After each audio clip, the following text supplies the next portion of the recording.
So it's dawn here on the farm. You can see the sun popping up on the horizon just over there. There's a big day ahead, so let's get to work. Hey team, I feel like it's been an age since I talked to you, so hello. Today's video, we're just going to answer about 10 questions that people have put to me in the comment section on my YouTube, just to engage with the community somewhat. I know I haven't released a video in quite a while, a couple of months actually. I work here on the farm alone. My old man comes down to help shake bags every once in a while, but generally it's just me doing everything, so it's been really a real rapid growth phase for us, and that means I've been working some quite long hours, and I found it harder to really sit down and nut out a good YouTube. But we have been working on some things in the background which you might be interested in. But let's cover off some questions. So first question from Paddy Power says, it's great to see a new farm coming along together. That is good. I can't wait to see how the inoculated trees are coming along. My truffle trees are still growing. We'll get those checked at about year 2 to let those saplings get a bit bigger. He said, I see your fruiting room here, you have switched back to using shelving instead of the vertical shelving I set up back home. So I'm using wheeled shelving here. If we go in here, you can see my fruiting room down here. There's a few bags in here right now. If we go down there, you can see these here. These will be harvesting in the next few days. And these are all on wheels, right? So I can move this whole rack. There's about 50 bags on that rack, 250 kilos of substrate. The main reason I switched from those previous ones I made to these type is so I could move them around the farm easier. I had mentioned that before. Here's a rack here which will go on probably today, this afternoon, but I can drag that whole rack of mushrooms just like I'm doing now, and I can easily move them from my incubation into my fruiting on my own. The old racking system, I used to have to physically lift each bag off and onto the rack, and then physically lift them off the rack, carry them around to harvest them, and it was very time consuming. So the main reason for those racks is to save a lot of time, and I do notice that a lot of other people use that racking system, and I think it's pretty good. Question 2 from Cad Your Dreams. Quick question, do you still do microgreens? No, I don't. I did them for a while at a farmer's market to get some supplementary income, but I don't do them anymore. I think they're a waste of time, to be honest. Sorry for you microgreen growers out there. I don't mean to hurt your feelings. Question 3 from WillCal1000. Can you do a video talking about the finances and business / selling aspect of the farm? Yes, I will. What I'm also doing is a while ago we developed a tool which we use here to predict our production, our cost of production, and how much profit we're going to make based on our production, the size we need, all sorts. We'll use that to predict the potential income from our last farm. And it was fairly accurate, and we're using it to predict the income from this farm, which is also accurate. Now we are setting up a course on how to use that, and you also get the sheet, and you can use it to predict the profit of your own mushroom farm. I'll throw a link to that in the top comment. I'll pin a comment about it. But we've used that tool for a while now, and it's proven reliable for us, and it's what we've basically used to base this whole build here on. Question 4 from Black Hill Mushrooms. My most replaced tool is the heaters. What do you use for heat? Well, we're actually starting to heat quite a lot now. We just had our first 4-degree night the other night, so it's starting to get cold. But this is what I use for heating on my farm. So if we come into our preconditioning room here, you can see my big commercial heat pump up here. It's set to 25 degrees right now, and it keeps this room at 25 degrees, and then the air gets sucked out through this pipe here down to the fruiting chambers, and it keeps those fruiting chambers quite warm. That gets hotter at night. It gets up to about 30 degrees in here to compensate for the cold atmosphere outside, but we get no condensation or anything in this room. This here is going to be my heat exchange, which is mounted to the wall. We haven't connected the heat exchange yet, mainly because it hasn't been cold enough to warrant connecting it. I haven't had time to connect it, but we're only just starting to get cold now. If we come out here, we can see the intake. This is the intake down here. So that's the intake here, right? And I made that intake just out of aluminium, some extrude, and just riveted it together. You can see it there. So the rain sort of hits and just runs off it. And that's the heat exchanger up in there. So that's where it's sucking all its air in. I've put some more insulation around this thing here. That's the pipe going to the fruiting rooms. Question 5 from Arthur Lamozzi. Few questions pop into my head. Why use negative pressure in your room? The main reason I use negative pressure, and these rooms here are slightly negatively pressured, is because I work in this environment out here, and if they were positively pressured, we would get spores and other bad stuff blowing out from around the gaps, and they'd fill up this room here with spores. And I don't want to breathe that into my lungs. Usually when I go in there, I wear respirators. Question 6 from Grillmeister. How much substrate blocks are you expecting to fit in your fruiting chambers? We're expecting to push upwards of about 600 blocks in each fruiting chamber. So we can have about 1,200 going at the moment. I haven't actually used this fruiting chamber at all yet. If we go in, it's just still a virgin. Because we've just been pumping this one, and that one's getting pretty full. We can still fit a few more in there. But I reckon if we were to add a cram, we could probably pump it up to about 1,600 blocks across. If we put them into triple rows, you can see in there now I've got a double row. So it's sort of one row on that side and one row on that side. If we actually put a row down the middle as well, I reckon we could go a bit higher to sort of over capacity the rooms. But these have been built for about 300 kilos per week production, 350. If I really cram it, I reckon we can do 400 kilos a week out of them. Question 7 from Fuzzy Dunlop asks, have you thought about slightly pressurizing your tank by passing steam through a water column before it exits the system? I'm curious if this could help shorten the routine. We'll rip out to my sterilizer tank and have a look. Here we are outside.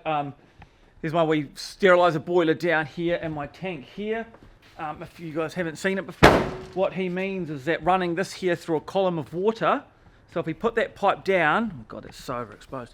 If we put that pipe down through a column of water, if you bring the water up here, the pressure it takes to push the liquid down, it takes some pressure to push the liquid down, and that pressure would then build up in the tank here. But we can't actually build up much pressure in this tank at all because we can't really get a seal around that lid there. So it would be good, but one, it's square, so it wouldn't actually hold much pressure at all. And two, no, we can't get a seal around the edges here. It just does leak a little bit of steam. We put big 25 kilo weights on it, see them down there. We put the weights on the corners and one in the middle to keep that lid down firm. And then most of the steam, sort of 95% of it, comes out that pipe at the top. But if you were to pressure that, it wouldn't actually, if you were to put that into water, it wouldn't actually be able to hold any pressure. It would just blow it out around the edges. So we don't do that. Of note, I did rebuild my PID controller here. Look at that. Look at this tiny one. So that's a new PID controller there. The lid is actually not on quite tight enough. It's a bit dodgy. I have got a video I've made of that. I just haven't released it yet. But this one is capable of 4.5 kilowatt on the element down there. So we actually crank 4.5 kilowatt through this now, and it shortens the heat up time on that tank considerably. Probably takes about 5 hours off the heat up time. Right, question 8 from Jason Crosby, my man. Had my eye on this exact unit for the past 12 months. He is talking about my autoclave I got from China. Are you using this for substrate or spawn? And are you running it at 30 psi? How do the bags hold up? Let's go have a look at my autoclave. If you guys have seen previous videos, here we are in my lab. This is the bad boy here. So I bought this in from China and it works a blimmin' treat. You just flick it on the wall here. So that's on there now. You don't actually set the pressure on it, you actually set the temperature, and then the temperature defines the pressure. So I have it set at 130. I think it goes to 134. So I have it set at 130, and I have it running for an hour and 35 minutes. Right, I run it for quite a while, but I can squeeze quite a bit of. There's the bottom tray there. I can squeeze quite a bit of substrate in here. And it does vent when it runs, so it vents intermittently as it runs, and there's a pipe back there which goes straight outside, and every now and then it just blows steam outside. There's a few settings you need to change on them. Mainly, a lot of them will want to vent as soon as the cycle's finished. They want to vent all their steam out, and that causes all your bags to burst. I found out the hard way the first time I used it, and I opened it to like 40 kilos of grain just everywhere. It does take a little bit of dialing in, but it's just trial and error, right? It's not that hard. And once you get it going fine, we never lose a bag. Or we may lose one bag every now and then. If the bag gets crushed on the bottom and a lot of weight gets on it, it might inflate a little bit when it's hot. No, the bags I use are quite thick now, so they don't burst. And yeah, it works a treat. It's probably the best thing I've actually ever bought over from China, right? China's got a habit of being not so good. But no, I was really quite impressed with that. We go in here. You can see some grain spawn in the corner here. I put a lot of it into the my fridge yesterday. And there's just a whole pile of blocks incubating. All right, question 9 from Glenn Farrar. Looks amazing so far. When you are fully up and running, what kind of monthly profit would you be expecting to get from a farm this size? That's a good question. As I mentioned earlier on in the video, I said we have a tool which we use to project our profits. That tool will be made available to people. But when we use that tool on our farm, I'm aiming, my goal is to have over $400,000. So these rooms here were operating at just over $400,000 of gross without paying for labour. So that's the goal here. We've obviously got a while till we can get that. We're still functioning on only one fruiting room. We haven't even got the other fired up. And even that one, we're not even really using that as hard as we can to get this production through. We're onboarding new customers now. We sort of onboard a customer, we raise our production up. Once we're comfortable, then we get another customer, onboard a new customer, and raise our production then. So it slowly, intermittently creeps up. Instead of just getting all these people and then all of a sudden having, 2 weeks where you aren't producing mushrooms that well and you've got all these customers wanting their mushrooms and you don't have them. So we're just avoiding that and we're just incrementally raising it. But yeah, 400k gross without labour is the goal here. Again, if you want to know more with that, the top comment, just have a look there, the pinned comment, that'll take you to a page where I'm basically advertising. Yeah, if you want to get in on it, you can. And question 10 from Jacob Jabbar, great video, man. Always enjoy watching your content. You still using softwood for most of your grows? Am I still using softwood? Yes, I am still using softwood. If we look out here though, look at this. This is where I just shot out today. I just popped down the road, right? Oh, it's locked. No, it's locked. Oh. Here we go. We're unlocked now. I just popped out today and got my stacks of supplies. So that's enough pellets there. There's 15 bags, so it's like 300 kgs of pellets. So that's 300 kgs of pellets for the next few weeks. And plus we got some big bag of glass wool insulation. Why do I have a bag of glass wool insulation? Because we're monitoring the temperatures. Now that the temperature's getting low at night, we're getting some 4-degree nights, and very soon we'll be looking at about freezing at night. So ice will get frost in the morning. We've been losing slightly too much heat out of our fruiting rooms at night. The air coming in is quite warm. So that air's warm coming in, but at night we had a few nights where it's dipping down into the 13-degree mark, and that's just too cold for our mushrooms. So we had to turn the aircon up in the back preconditioning room up to about 30, and at that, on a really cold night, it can keep it sort of up to about 16 in here. It does drop, but these are some big rooms. It gets real cold in this area here.